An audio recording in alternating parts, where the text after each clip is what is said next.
Assalamualaikum warahmatullahi wabarakatuh.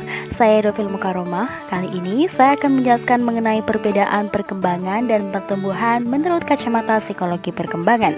Lalu, apakah keduanya sama ataukah mereka adalah dua hal yang berbeda? Oleh karena itu, mari kita bahas bersama-sama. Perkembangan dan pertumbuhan seringkali disamakan, padahal dua hal tersebut adalah berbeda. Pertumbuhan sendiri berkaitan dengan perubahan kuantitatif, yaitu peningkatan ukuran dan struktur. Tidak saja anak menjadi lebih besar secara fisik, tapi ukuran dan struktur organ dalam otak meningkat. Akibat adanya pertumbuhan otak, anak memiliki kemampuan yang lebih besar untuk belajar, mengingat, dan berpikir. Sedangkan perkembangan berkaitan dengan perubahan kualitatif dan kuantitatif yang merupakan deretan progresif dari perubahan yang teratur dan koheren. Progresif menandai bahwa perubahannya terarah, membimbing mereka maju dan bukan mundur. Teratur dan koheren menunjukkan adanya hubungan nyata antara perubahan. Secara umum, perkembangan merupakan pola perubahan yang dimulai pada saat konsepsi ataupun masa pembuahan dan berlanjut di sepanjang rentang kehidupan. Kebanyakan perkembangan melibatkan pertumbuhan, meski perkembangan juga meliputi penurunan. Dalam masyarakat barat, periode rentang kehidupan dibagi ke dalam 8 periode yang meliputi periode prenatal, bayi dan toddler, kanak-kanak awal, usia sekolah remaja, dewasa muda, dewasa madya, hingga dewasa akhir. Terkait dengan perkembangan anak, berikut ini akan diuraikan secara khusus perkembangan anak dari masa prenatal hingga remaja. Yang pertama adalah periode prenatal. Periode ini berlangsung kurang lebih 9 bulan di dalam kandungan. Pada periode ini, perkembangan berlangsung paling cepat, diawali dari satu sel organisme hingga berkembang menjadi janin dengan kapasitas-kapasitas yang penting untuk menyesuaikan diri dengan dunia di sekitarnya. Allah berfirman dalam Al-Quran Surat Al-Mu'minun ayat 12 hingga 14 yang artinya, dan sungguhnya kami telah menciptakan manusia dari suatu saripati yang berasal dari tanah. Kemudian kami jadikan saripati itu air mani yang disimpan dalam tempat yang kokoh. Kemudian air mani itu kami jadikan segumpal darah. Lalu segumpal darah itu kami jadikan tulang belulang. Lalu tulang belulang itu kami bungkus dengan daging. Kemudian kami jadikan dia makhluk yang berbentuk lain. Maha sucilah Allah, pencipta yang paling baik.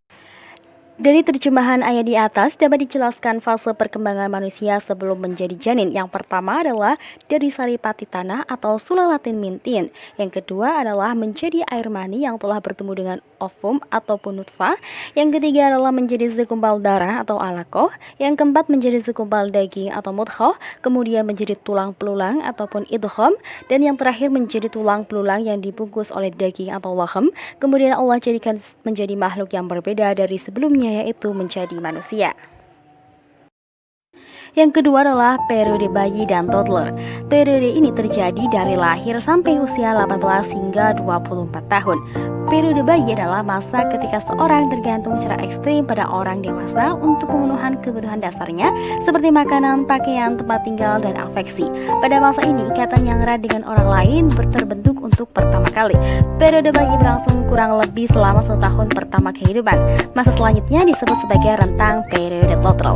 Pada periode ini, seorang anak mulai mengembangkan otonomi jalan dengan kemampuannya untuk berbicara dan melakukan mobilitas. Bagaimanapun, mereka tetap membutuhkan orang tua dan pengasuhan untuk menyediakan lingkungan yang aman bagi mereka dalam melakukan berbagai hal ya. Yang ketiga adalah periode kanak-kanak awal. Pada periode ini berlangsung sekitar usia 2 hingga 6 tahun. Periode kanak-kanak awal sering pula disebut sebagai periode prasekolah. Pada periode ini tubuh menjadi lebih panjang dan lebih ramping. Keterampilan motorik juga menjadi lebih baik. Anak-anak pada periode ini lebih mampu mengontrol diri dan mengurus dirinya sendiri. Mereka juga mengembangkan keterampilan kesiapan sekolah seperti kemampuan mengikuti instruksi, mengenal huruf, dan menghabiskan banyak waktunya untuk bermain bersama teman.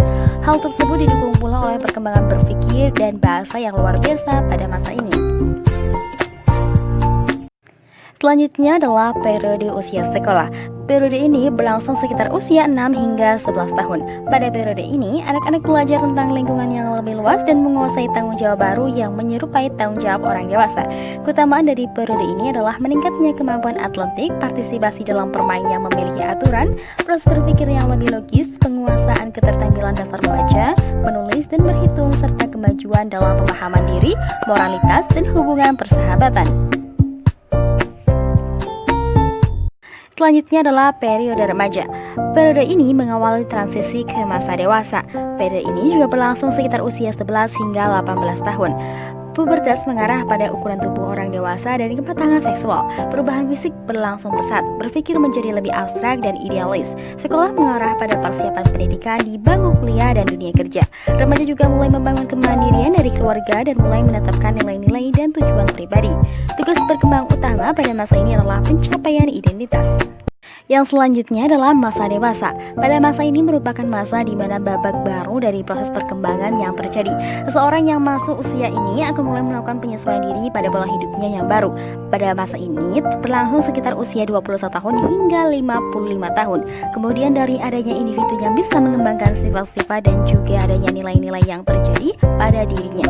Mulai merencanakan pernikahan, memiliki anak dan juga mengurus keluarga sampai dengan prestasi dalam berkarir. Yang terakhir adalah masa tua. Pada periode ini berlangsung sekitar usia 55 tahun ke atas loh.